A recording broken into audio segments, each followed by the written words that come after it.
అందరికీ నమస్కారం అండి.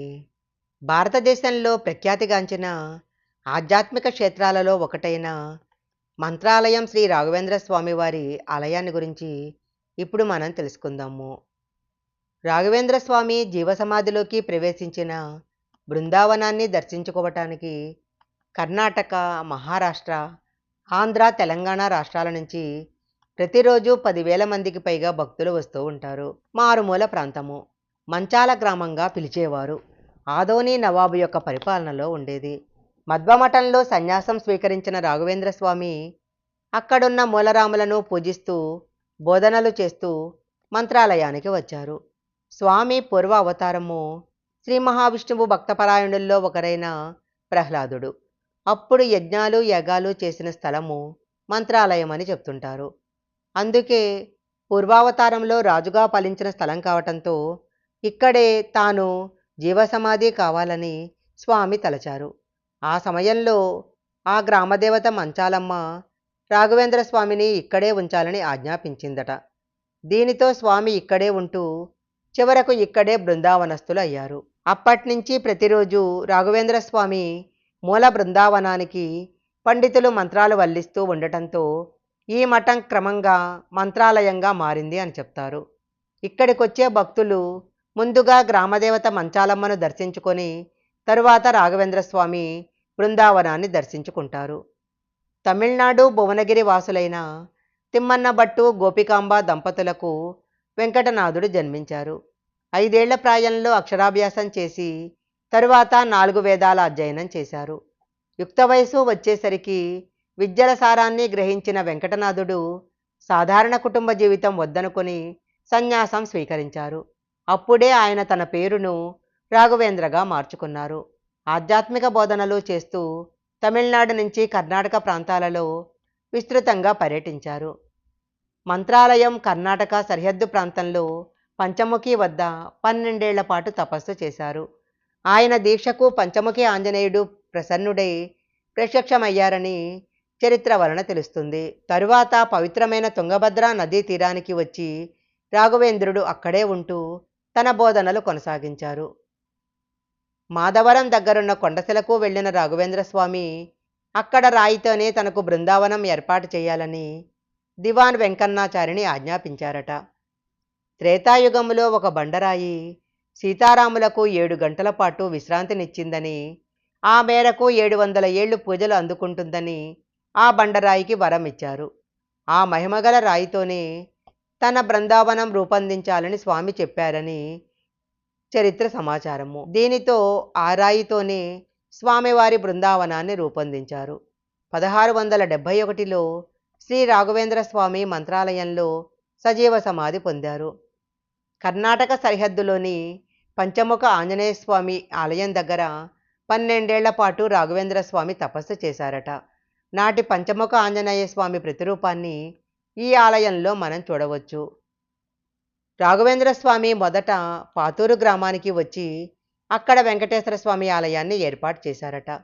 ఈ ఆలయంలో స్వామివారి విగ్రహాన్ని స్వయంగా రాఘవేంద్ర స్వామి వారే చెక్కారట.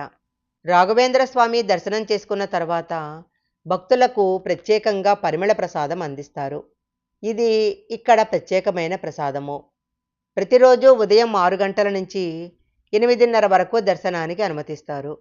మధ్యలో అరగంట విరామం తర్వాత తిరిగి 9 గంటల నుంచి మధ్యాహ్నం 2 గంటల వరకు దర్శనానికి అనుమతిస్తారు. భక్తులందరికీ ఇక్కడ ఉచిత నిత్యాన్నదానం ఉంది. ఈ మఠంలో ప్రధానమైన పూజలు సంపూర్ణ అన్నదాన సేవ. ఒకరోజు సంపూర్ణ అన్నదాన సేవ కోసము 2 లక్షలు చెల్లించాలి. ఈ సేవకు 10 మందిని అనుమతిస్తారు. 99 పరిమళ ప్రసాదాలు, వస్త్రము, రాఘవేంద్ర స్వామి జ్ఞాపిక ఇస్తారు. ఒకరోజు వసతి కల్పిస్తారు. ఏడాదిలో ఎప్పుడైనా ఒకరోజు ముందే శ్రీమఠంలో నమోదు చేసుకోవచ్చు. ఉదయం నుంచి రాత్రి వరకు జరిగే పూజల్లో పాల్గొనవచ్చు. ఒకరోజు సమర్పణ సేవకు 1,00,000 రూపాయలు చెల్లించాలి. 10 మందిని అనుమతిస్తారు. 99 పరిమళ ప్రసాదాలు, వస్త్రము, రాఘవేంద్ర స్వామి జ్ఞాపిక ఇస్తారు. ఒకరోజు వసతి సౌకర్యం ఉంటుంది.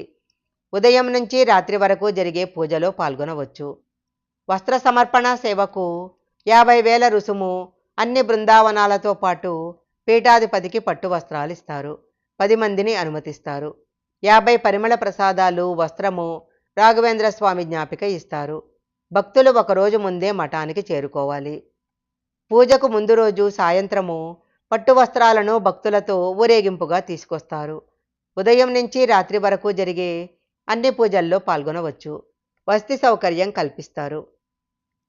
రాఘవేంద్ర స్వామి మూల బృందావనానికి పీఠాధిపతికి మాత్రమే పట్టు వస్త్ర సమర్పణ సేవ. ఇందులో పాల్గొనటానికి 25,000 చెల్లించాలి.